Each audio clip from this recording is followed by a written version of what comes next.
When I say companies aren't pursuing drugs because they're not profitable, some people interpret that as companies are hiding cures or they're intentionally not pursuing them because they're not profitable. That's not the case. They're not hiding them. They're not doing it because they're just not pursuing it because they can't justify spending the money to pursue something that they won't make any money off of. And that's just, our system, for better or for worse, that's the way it works. And so 80% of our drugs are generic, which means no one will ever pursue them. Those are the same drugs that we know the most about. They've been around the longest. We know how they work. Those are the very drugs that no one works on. So we just have to come up with a bypass pathway to go after these opportunities. I'm Patrick J. McGinnis, and I coined the term FOMO.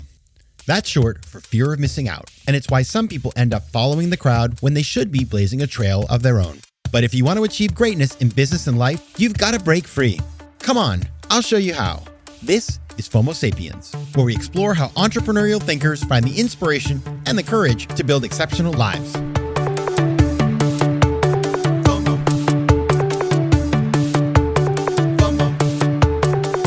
All right, everybody, welcome back to FOMO Sapiens, the show for entrepreneurial thinkers. I'm your host, Patrick J. McGinnis, and today we are with Dr. David Fajgenbaum. Now, he is the co-founder and president of Every Cure and one of the youngest tenured professors ever at Penn Medicine. He is also battling a deadly disease as a patient, and he's alive thanks to a repurposed treatment he discovered and described in his best-selling memoir, Chasing My Cure. You got to read that book. I love that book. He has advanced 13 more repurposed treatments for cancers and rare diseases, and he's the co-founder of Every Cure, which unlocks more hidden cures, and has received over $100 million from ARPA-H and TED's Audacious Project. He is a graduate of Georgetown, my alma mater, and because he's just an impressive guy, he has many degrees. He has a master's from Oxford, an MD from Penn, and an MBA from Wharton. David, welcome to the show. Patrick, thanks for having me back. It was fun to be with you about 6 years ago, and it's fun to be back. Yeah, it's been a minute. 2019, so like a lot's happened since then. That's right. In the world, but also in your life. And when you came on back then, you talked about your journey with Castleman disease, and the launch of your mission to find treatments hiding in plain sight. Since then, you have recorded a TED Talk that's out now. And you, of course, have the book. It's going to be made into a movie. A lot of things to talk about. Let's catch up. Basically, I want to go back to 2019 first, though. You were fighting on two fronts, your health and the system. So what has changed in life and work since then? A lot's changed. So back in 2019, I was about 5 years that I'd been in remission from this disease, Castleman's, that has tried to kill me 5 times. And 5 years of remission sort of felt like a total dream, and I couldn't have imagined it lasting much longer. And here we are now, 11 and a half years that I've been in remission on a drug that, as you mentioned, I discovered and that I found in the lab that I thought could save me. And every day since then, all I've been able to think about is how many more drugs are sitting in our neighborhood pharmacy that could treat more patients in need. I'm alive because of a drug that wasn't made for me. How many more patients could benefit from the drugs we already have that we just aren't looking for new uses of? So what's changed is I've been in remission now for over 11 years. What's changed is that my primary focus in life is on unlocking new uses for existing medicines. I launched a nonprofit 3 years ago called Every Cure, where we use an AI platform that scans across the world's knowledge of every disease, every gene, every disease, every protein, and prioritizes and ranks the most promising new uses for the medicines we already have. And then we move them forward into laboratory studies and awareness raising. So it's been awesome. It's been busy these last 6 years, but I'm just so excited about the progress we're making. I'm curious, why a nonprofit? Because, there's, I understand. Let me tell you what I think. Sure. You might say to me, which is, hey, Patrick, it's a nonprofit because we're curing diseases where it's a small number of people. And therefore, the money versus coming up with the next GLP-1 just doesn't compel people to get excited about a company. Is that the right answer, or have I gotten it all wrong? It's close. So it's, we're going after drugs for diseases where the economics doesn't work. And to your point, you're right that sometimes the economics doesn't work because the disease is too small. So no matter, what you charge for a drug, you're not going to make money. But on the other side, if a drug is generic, so once a drug becomes generic after 10 years, that means that multiple competitors can come into the space. And no matter how big the disease is, no one makes any money off of it. So it's not just like little diseases people don't want to pursue. No one will pursue a really big disease. Imagine like the biggest disease you can think of, Alzheimer's, heart disease, you name it. No one will pursue a drug for that disease if the drug is already off patent. And like, that's a crazy idea. 80% of our drugs are off patent, they're generic, but once something becomes generic, anyone can make copies of it. And so, I mean, a good example is within heart disease, the leading cause of death in the world, an old drug called colchicine that was made for gout or used for gout for many years was found to be effective in small studies, but no one could fund big studies to prove it at the current dose, which is really cheap and widely available. But a company changed the dose slightly to make it a little bit less of a dose, which meant it was like a brand new drug, which meant they could raise money, which meant that they could get it approved. And now that new version is available at a slightly different dose. And that's just an example where like no one would have been able to do the work unless someone changed the dose. And that's why you have to have a nonprofit. You have to have a nonprofit that's looking for non-profitable opportunities to help people, because our system's really good at pursuing profitable opportunities. And I should clear the air for any conspiracy theorists. No one is trying to hide cures from anyone. That's not the problem. The problem is that there are a lot of cures that are out there that are just not profitable, that no one's actively pursuing. Yeah.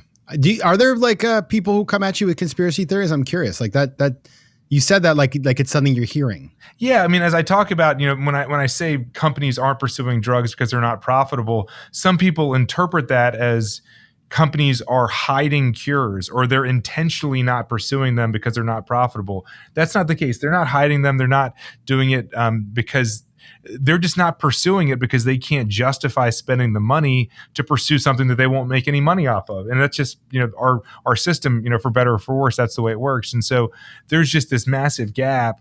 80% of our drugs are generic, which means no one will ever pursue them. Those are the same drugs that we know the most about. They've been around the longest. We know how they work. Those are the very drugs that no one works on. So we just have to come up with a bypass pathway to go after these opportunities. Got you. And what's so interesting is like so I remember reading the book, and when you found your cure, it was labor intensive. You found this one doctor, I think in Arkansas. There was another maybe in Japan. Am I right about this? Yeah, you are. You're nailing it. See, it stuck with me. It's a page turner. And basically you kind of found these people, you read their research, you put them together, you were able to kind of solve. Nowadays, of course, since we last chatted, we have LLMs, we have AI, we have all this new technology coming onto the system. And how is that like, I imagine you saw this a bit earlier than the average person got their ChatGPT account, but When did you sort of start to integrate this into your work, and how has it changed everything as you've been building EveryCure? Yeah, these are great questions. So ever since I started taking sirolimus 11 and a half years ago, as I mentioned, I've been thinking how many more drugs can be used in new ways. And we've now done this a total of 14 times, as you shared, where we found a new use for an existing medicine. And that's with a lot of hard work. I mean, like I've got an amazing team here at Penn that's working in the lab day and night. We're a hardworking team. We're talented. And the best we can do, which I'm really proud of, is, about one drug a year. And we should be really proud of it. That's like very impressive. But there's still literally thousands and thousands of diseases with no treatments, and we're just not going to be able to make the difference we need at the scale we need. One drug, one lab, one disease at a time. To your point, enter artificial intelligence. Well, in the mid-2010s, my co-founder for EveryCure, Grant Mitchell, was pioneering the use of artificial intelligence across large medical record databases to see if he could discover and they could discover new uses for medicines using AI. And this is, again, like mid-2010s. And he would call me and say, David, we're on the leading edge of these things. I know you're doing this really great work in the lab. I think we'll be able to automate a lot of this at some point. And so we spent more and more time talking. And as the years went on, as we got closer to 2020 and we eventually launched in 2022, the technology has advanced so much that we can actually use machine learning algorithms to scan the world's knowledge of everything the world knows about all of biomedicine to come up with predictions of every drug versus every disease. And so just for perspective on how many predictions that is, there's 4,000 approved drugs and there's 18,000 human diseases. So if you tried every drug for every disease, you would do that 75 million times. No human or lab could ever wrap their head around the likelihood of 75 million different possibilities. But machine learning is very good at looking for the patterns of connections between all drugs and all diseases to quantify a score for the likelihood of every drug versus every disease. When we ran this for the first time ever, a little bit over or 2.5 years ago, it took 100 days to get the results back because it was so compute intensive. Patrick, now it's down to 17 hours for us to run it, which is huge for us iterating and improving it. That is incredible. That's how long it takes it with my ChatGPT when I ask it to do like an intense research report. FOMO. Now I want to talk a little bit about how it works because so we were just together at this event called Brilliant Minds where you spoke, and I was in the audience and I was like beaming like a proud parent. Yes. I took your photo. Unfortunately, the picture, the background was a little wacky because for like a split second, your notes were on the screen. So we killed that photo. We're not going to put that up. But you made an incredible talk, and it was all about what you're doing. And what I'm going to get this wrong, so you're going to correct me and explain how it works. But essentially, what you kind of talk about is when you're trying to figure out which drugs match with which things, it's like a lot of illnesses have shared kind of common elements. And so you can say, well, this disease does this, and we know 3 more, so maybe the same drug could be applied. Talk about how the actual matching works. Sure. Yeah. So we build what are called biomedical knowledge graphs, which really just map out every drug, every disease, every gene, every protein, and then the connections between all of them. So it's sort of a way to like map out what we know about medicine, the relationships between everything and everything. So that serves as a really great starting place. And then we train the algorithm on known treatments. Like we know that siltuximab treats Castleman's, and we know that GLP-1s treat diabetes. We train these machine learning algorithms on the pattern of connections between known treatments. And we say, okay, now look on the rest of the graph and give us a score from 0 to 1 for how likely every other drug is to treat every other disease. And that's a really complicated way for saying exactly how you started out the question, in that. And maybe I'll give it a simple example that'll help with this. So we all know about Viagra and how it was initially used for heart disease because it's good at increasing blood flow.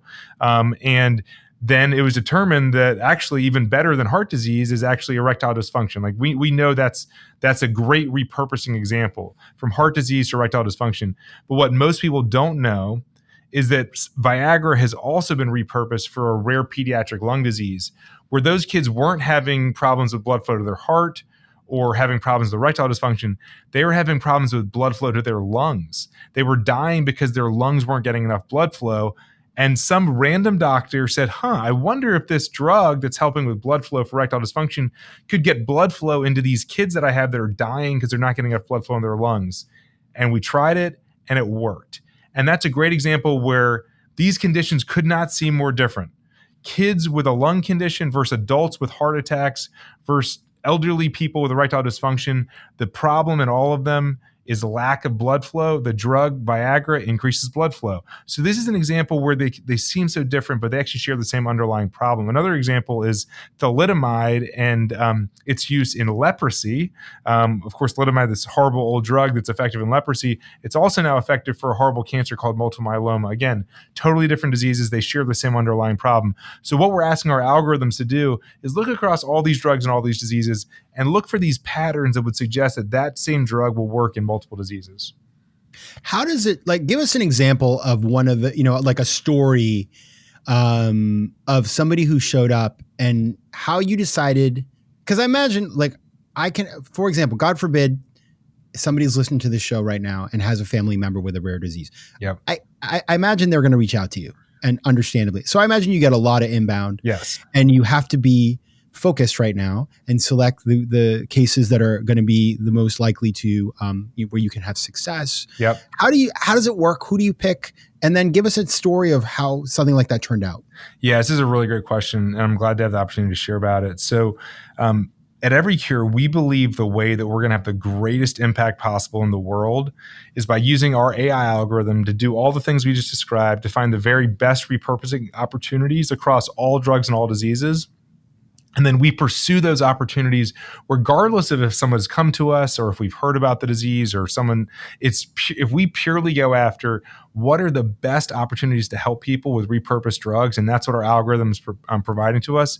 We'll do trials, we'll do lab work, we'll move them forward, but we don't do it in a way where we react to a patient contacting us or a group contacting us. We're asking AI, what are the best ways to help people? And then we're going to work on them. Okay. Now, to your question, it's a great one. even though that's our strategy and that's what we do, we still get contacted by thousands and thousands of patients every year. In fact, when a New York Times story ran back in March, we got thousands of emails a day for a couple weeks, and then it became thousands of emails a week. As you can imagine, these are people that are struggling and suffering, which is really what drives us to do what we do. Yeah. It's just not our model. Our model is find the best opportunities to help people and move them forward. So that way you don't need to call in a Hail Mary because we've already found a drug for you. That said, people do reach out to us. I'll share one success story. A woman named Tara reached out because her boyfriend Joseph was in the ICU with a disease called POEM syndrome, and he was dying from that condition. Nothing was working. His doctor was getting ready to transfer him to hospice care. This is a Friday back in January, a year and a half ago. Was going to get transferred to hospice care on Monday. She got in touch with us on that Friday, and over the weekend, we got in touch with his doctor to recommend 3 drugs that are commonly used for multiple myeloma. Myeloma is a form of cancer. Actually, I just mentioned it a few minutes ago. And we thought that using 3 drugs commonly used for myeloma could be helpful for his POEM syndrome. And his doctor thought it was kind of a crazy idea what we were proposing, and certainly thought the drugs we were proposing were very intense. One of them was a really bad chemotherapy drug. And he was saying like, hey, this person's going to die if we give him the treatments that you're recommending. And I said, well, you're going to put him on hospice care on Monday, and you're going to pull back supportive services. And so he's going to die on Monday from like you taking him off. Yeah, regardless. And so I don't know if these drugs are going to work, but like you're taking him off life support on Monday, so why don't you try them?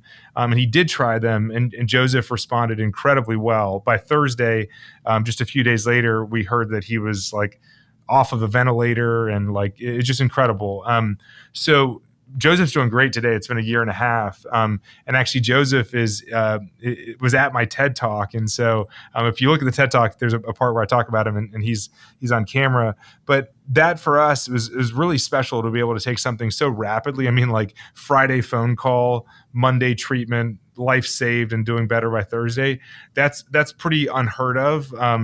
We celebrate in medicine, like, if you can develop a drug and get it through the FDA in like 5 years, that's like, wow, like that's amazing. And, we can get drugs to people in 5 days, and that's just because the drugs are already out there. But the way we, primarily work, again, I mentioned, it's not that we take phone calls and say, we're going to help this person, that person. The way we primarily work is AI tells us the best opportunities to help people across all drugs and all diseases, and then we just push those forward with everything we've got. And I imagine it just makes me think, this is kind of, I'm wondering a little bit intellectually at this moment, but take a walk with me. I have to think that the kinds of things that you're applying, also other people throughout the medical system when it comes to more prevalent diseases, are also having kind of crazy advances. So, it just makes me feel a bit hopeful about the future of medical treatment because we have all these new tools that allow us. Is that a fair analysis? It is a fair analysis. And I think the main reason why I'm particularly hopeful at this stage is not because I believe that AI right now is able to make many connections that we as humans wouldn't be able to make. Like I actually think that us humans are pretty darn good at doing drug development and advancing things forward. I think AI right now isn't so much better at finding new connections, but it's good at finding those connections that us humans already found, but we discarded because it wasn't going to be financially viable. And so there's a lot of stuff out there. We like to think about this in the analogy of like the low-hanging fruit. If you think about a giant forest where there's 18,000 diseases or 18,000 trees for 18,000 diseases, and there's fruit on every one of those trees, which would represent a drug. We're looking for the lowest hanging fruit across the entire forest. And AI is actually able to scan all 18,000 of those trees, all 75 million possibilities, to say, this is the lowest hanging fruit that you humans knew about. You knew this thing could work. You did the work, but then no one took it forward into further studies. And I think that's what I'm so excited about now. As time goes on with AGI and with super intelligence, I think that AI will get better at discovering new uses for medicines. Right now, I think it's really good at uncovering new uses for medicines that us humans discarded.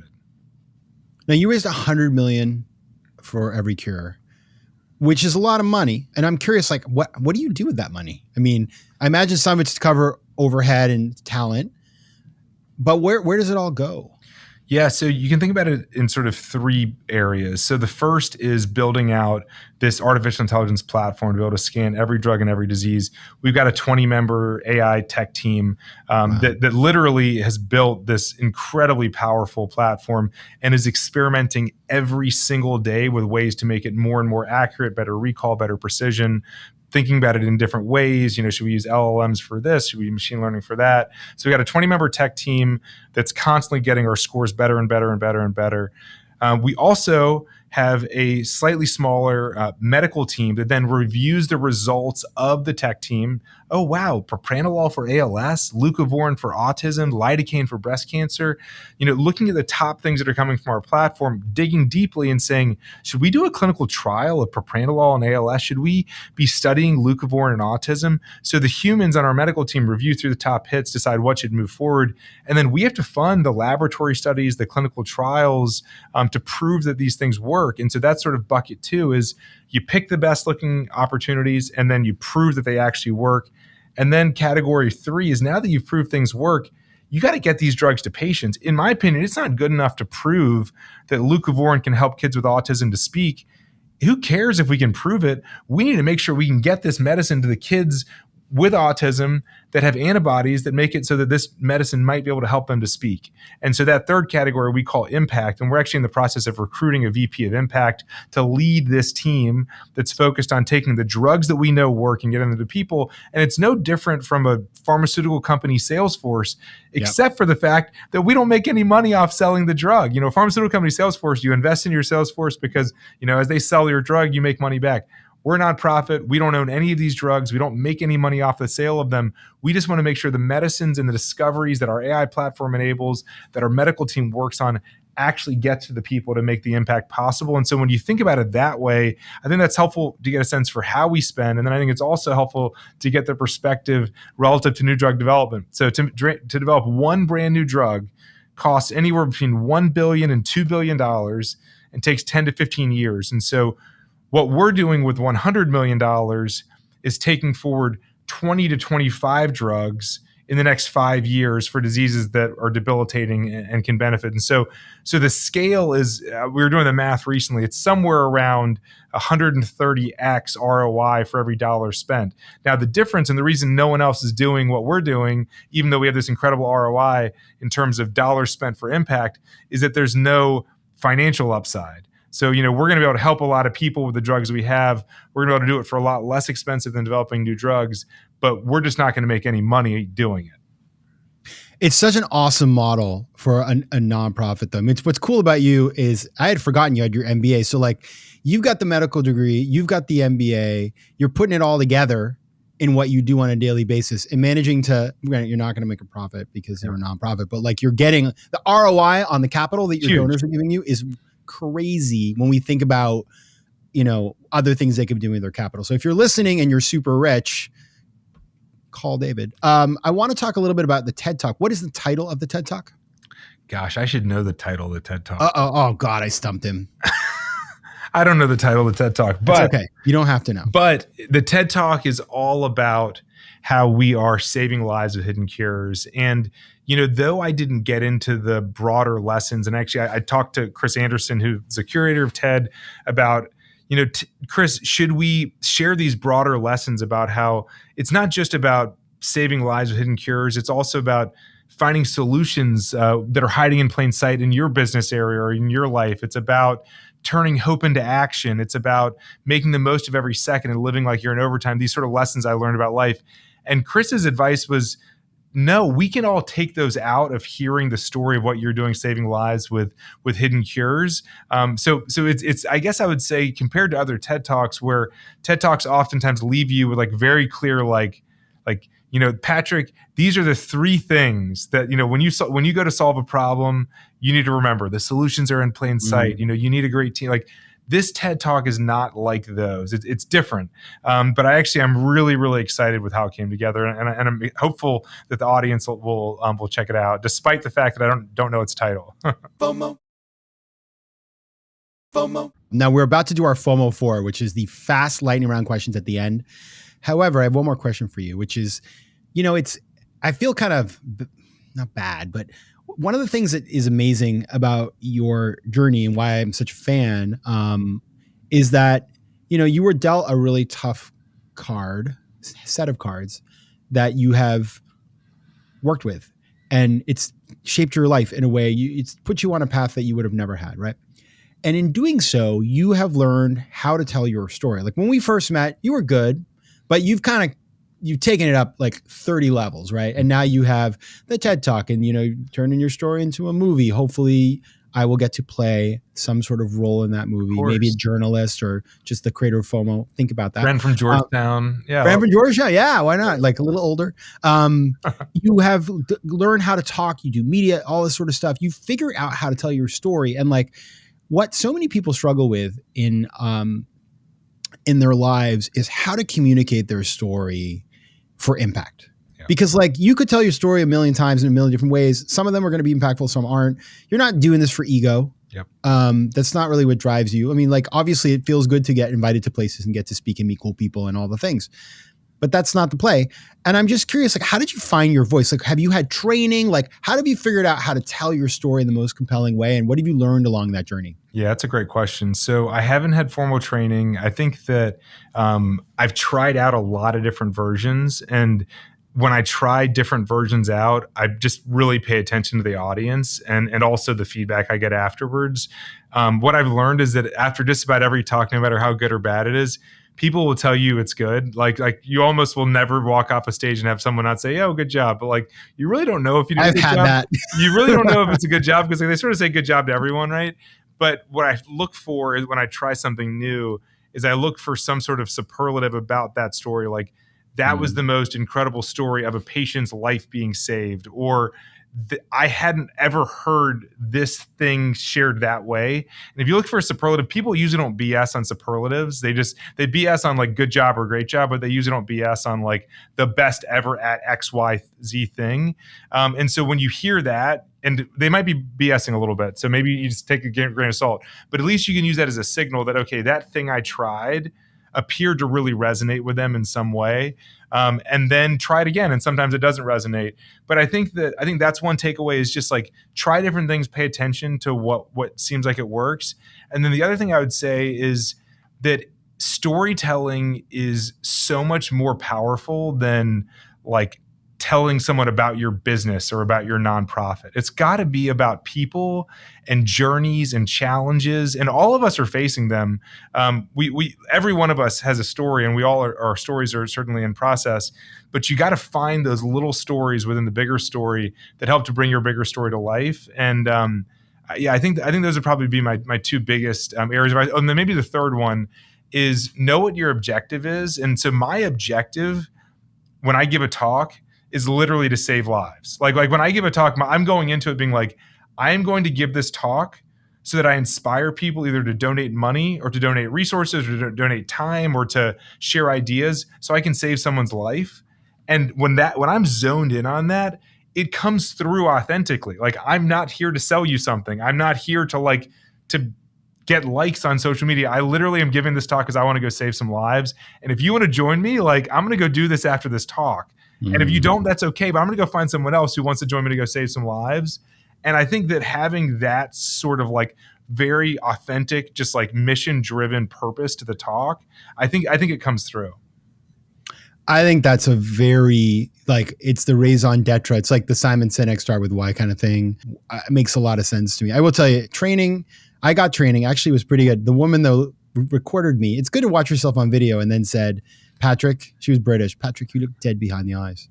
And I was like, well, but actually, and she was kind of right. And this was many years ago. But after she did that, I was like, you know what? Because I'm not being myself. And then the minute it kind of liberated me to be me. But it's hard. Even when you do a million times, I was telling you one time I got bad feedback. My first talk back after pandemic, I did a talk for a big company and literally it was awful. And they hated me. So I don't believe it. I think you're being hard on yourself. They had reviews.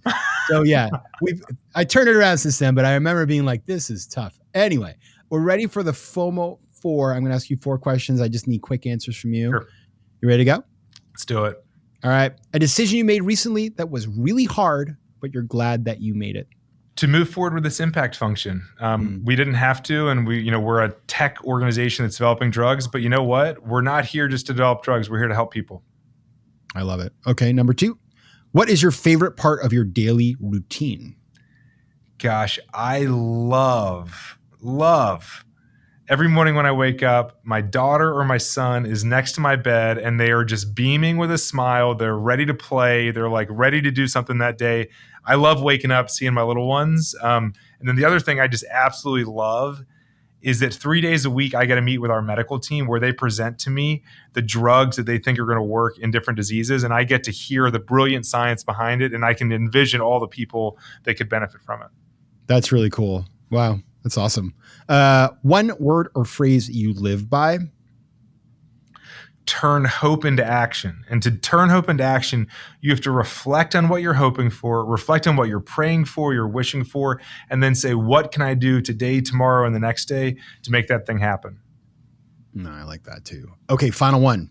Who would you think would be good to play you in the movie of your life? I'm sure you thought about this. I don't want it to be Andy Samberg because I feel like we look very similar, but he's a little too goofy for the role. I do like my wife's suggestion recently. She's pulling for either Bradley Cooper or Miles Teller. So there's a Georgetown connection with Bradley Cooper. Ooh. Miles Teller is a Philly guy like Bradley Cooper is. So those are the two that are sort of front runners right now. I think those are smart. She nailed it. I'm trying to think. I think Pete Davidson could be good, but but that's just me. Hey, that's fair. And what's cool is that Wendy Feinerman, who produced Forrest Gump and Devil Wears Prada, and she's actually doing Devil Wears Prada 2 right now. She's the one who's turning Chasing My Cure into a film. That's really exciting. I look forward to that. I don't mean to make this about me, but if I don't get invited to the premiere, I'm going to be. We're doing it. Can we do a live podcast recording from the premiere? Heck yes. All right, let's do it. We can do whatever you want. All right. Tell us how to best connect with you, reach you, find you, follow you. Sure. So you can find me on social media. My last name's really hard to spell, Fajgenbaum. But the easier place would be go to chasingmycure.com where you can find sort of all my social handles. And to follow Every Cure, go to everycure.org. You can find all our social handles there and all the ways that you can get involved, whether it's donating to us at everycure.org/donate or sharing about a drug that maybe you got that's helped you, or maybe even helping us to raise awareness about some of the medicines we talked about today. Yeah, go check it out, everybody. And yeah, you know what? I think it's time for a rebrand, maybe on your socials. I don't know. And like Dr. David Cures. That might be easier. I think Dr. David is easier than Fajgenbaum. I think you're right. When I was writing your name today on the thing, I was like, where's the J? There's a J in there? Where's that J coming from? Yeah. So yeah, definitely worth thinking about it. All right, everybody. Dr. David Fajgenbaum, thank you so much for being here. Thanks so much. FOMO Sapiens is recorded in New York City and can be found on YouTube at FOMO Sapiens or on your favorite podcast network. Theme music is by Mike McGinnis, editing and post-production is by Josh Elstro, and the show is produced by Matt Curtis and me. If you like today's show, please be sure to rate it and share it with your friends. And as always, you can find more about the show and me at FOMOSapiens.com and PatrickMcGinnis.com.